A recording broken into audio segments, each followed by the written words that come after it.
안녕하십니까, 뉴스핌 한태봉 전문기자입니다. 오늘은 비트코인 8편 금이 최고, 스튜핏, 금 투자의 모든 것, 이런 주제로 진행을 해보도록 하겠습니다. 금에 대한 맹목적인 믿음, 정말 금 수익률이 좋을까요? 금 수익률이 좋았던 건 사실 옛날 얘기입니다. 1970년대에 1차 랠리가 있었고요, 2010년대에 2차 랠리가 있었지만 3차 랠리를 지금 기대하고 있는 상황인데, 글쎄요, 과연 3차 랠리가 올까요? 금 수익률의 환상에서 벗어날 필요가 있습니다. 최근 13년간의 금 수익률은 형편없었습니다. 금 1차 랠리의 원인은 닉슨의 배신이죠. 달러와 금의 교환을 중단을 하고 1971년 8월에 재무장관이 지시한 닉슨 쇼크. 그래서 1971년에 금태한 거부 이후 금은 10년간 엄청난 대폭등을 하게 됩니다. 왜냐하면 기존에 35달러, 1온스당 35달러에 고정되어 있던 금이 금태안을 거부하면서 그냥 고삐 풀린 망아지처럼 폭등을 하게 돼서요, 10년간 금 수요가 폭발해서 미친 수익률 1478%의 수익률이 나온 거지. 이게 연간 상승률 대충 그냥 환산해봐도 거의 147%인 거잖아요. 말이 안 되는 무시무시한 수익률이 터진 거죠. 그래서 이때가 금 가격의 최대 상승이라고 볼 수 있습니다. 근데 이렇게 10년간 미친듯이 오르다 보니까 금에 대한 이상한 환상이 생긴 거죠. 부동산처럼 매년 오르는 상품인 것처럼 그렇게 인식이 되고, 사람들은 금 가격 상승의 신뢰도가 최고조에 달하게 되죠. 간단한 퀴즈가 들어가는데요, 1980년 말 금 랠리, 10년간의 금 랠리가 끝나고 1980년 말에 590달러였던 금은 20년 뒤인 2000년 말에 얼마가 됐을까요? 2000년 말에 금 가격은 275달러, 무려 마이너스 53%. 이게 20년 누적 수익률이거든요.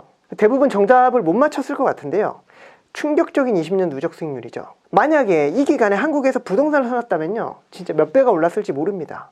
은행 예금만 해도 이때 은행 금리 15%는 기본이니까 20년이면 몇백 프로죠. 근데 금은 마이너스 53%. 금 투자자 잃어버린 20년이 1981년에서 2000년 사이인 거죠.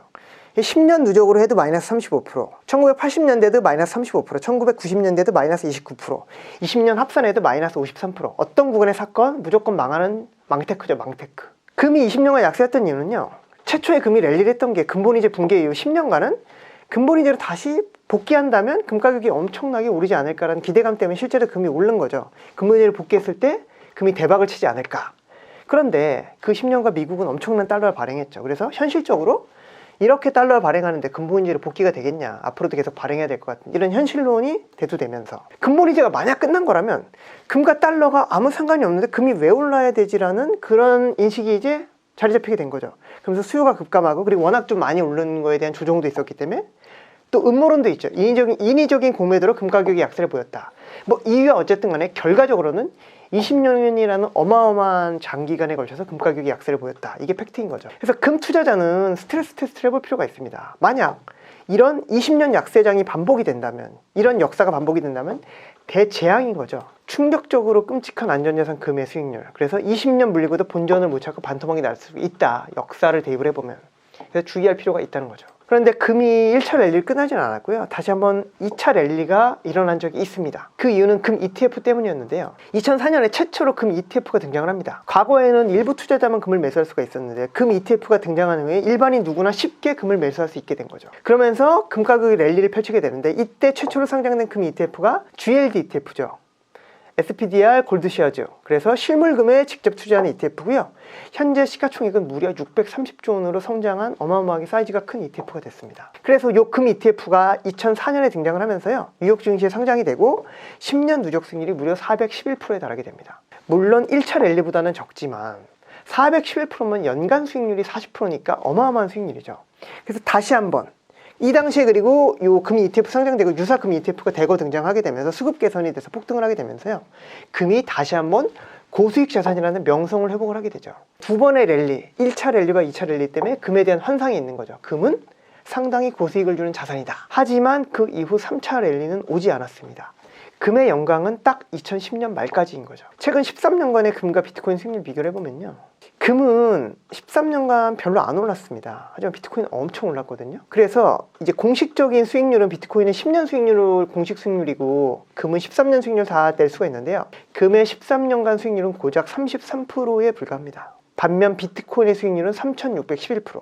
그래서 금의 13년 수익률과 비트코인의 미확인된 수익률 빼고 확인된 10년 수익률만 해도 33% 대 3611%, 금의 100배 상승한 거죠, 비트코인이.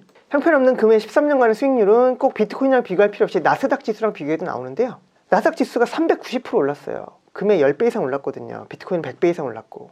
그리고 비트코인의 13년 누적 수익률은 이게 비공식 데이터가 들어가야 되기 때문에 제가 넣지는 않았는데 어마어마합니다. 금의 13년 연평균 수익률은 2.5%인데 지금 미국 10년물 국채금리가 4.8%입니다. 그렇다면 앞으로 10년간 금 수익률이 미국 국채 수익률 이길 수 있을까요? 미국 국채나 나스닥 ETF 대신에 금을 산다고 하면 왜 금을 사야 되는지에 대해서 좀 의구심이 있는 거죠. 다시 한번 3차 랠리가 올까봐 약간 회의적인 부분도 있는 거죠. 그래서 금 수익률 환상에서 벗어날 필요가 있다. 최근 13년간의 금 수익률은 결론적으로 형편이 없었다. 이렇게 정리할 수가 있고요.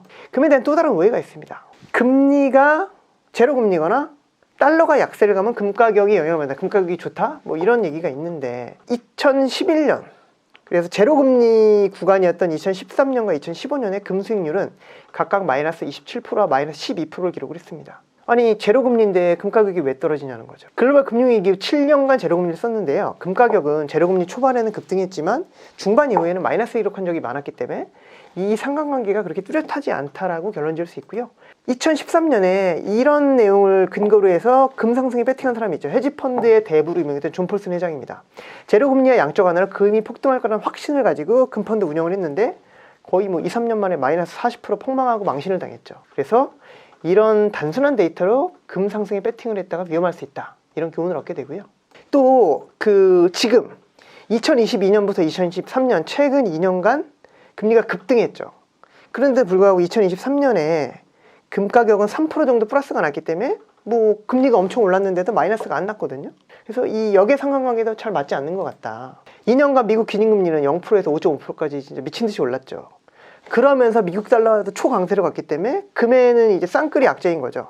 금리 폭등의 달러화 강세는 금에는 엄청나게 악재라고 일반적인 상식으로 알고 있는데 사실 올해 금 가격 9월 말까지 기준으로 3% 상승 강보합이거든요. 뭐 이렇다면은 이 논리도 잘 안 맞는 게 아니냐. 그런 얘기가 나올 수 있는 거죠. 결론은 금 가격을 함부로 예측하지 말자. 맞추기 진짜 어렵다. 이게 결론이고요. 금이 그렇다면 변동성이 작냐?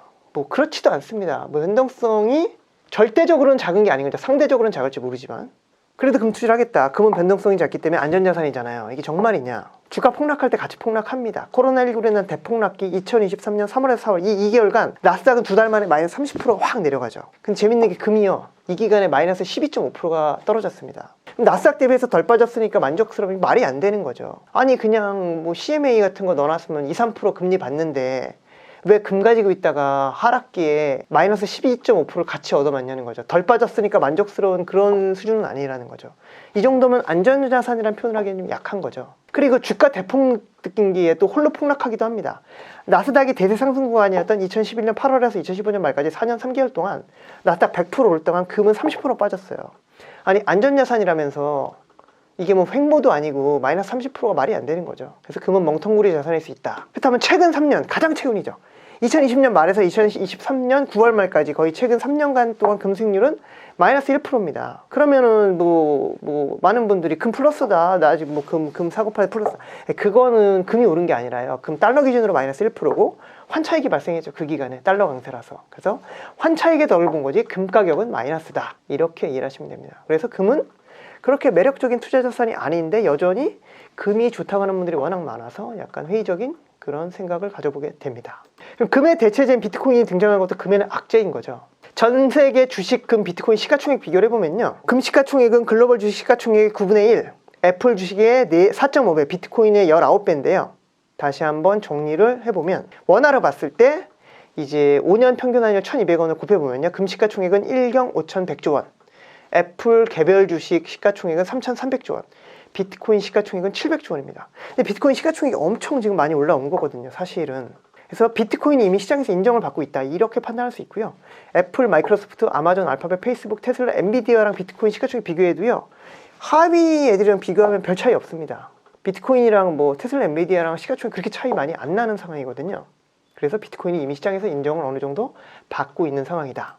비트코인은 근데 성격이 금이랑 유사할까요? 주식이랑 유사할까요? 주식보다는 금에 가깝다는 의견이 다수죠. 그래서 비트코인 등장은 금의 악재이고 꼭 뭔가 좀 이렇게 자산을 파킹하는 데 있어서 꼭 금으로 파킹을 해야 되냐, 디지털 금으로 파킹을 해도 되는 거 아니냐, 디지털 금이 비트코인이기 때문에 비트코인에 대한 매수세가 옛날보다 많이 늘어났다, 이런 판단을 할 수 있을 것 같고요. 비트코인의 지금 현재가는 대략 원화 한국에서 거래되는 뭐 빗썸이나 뭐 업비트 여기서는 뭐 한 3,700만 원 정도에 거래가 되고 있는데요. 애플 시가총액 목표로 한다 그러면 개당 1억 5천만 원까지는 올라야 되는 거고, 금 시가총액의 절반을 목표로 잡으면 개당 한 3억 원 정도까지는 올라야 되는 건데, 이게 가능할지는 뭐 아무도 알 수 없는 거긴 하지만요. 어쨌든 그래서 지금 이제 2024년에 반감기가 다가오면서 디지털 금과 전통의 금 간에 이제 어떤 수익률 싸움이 시작이 된 거죠.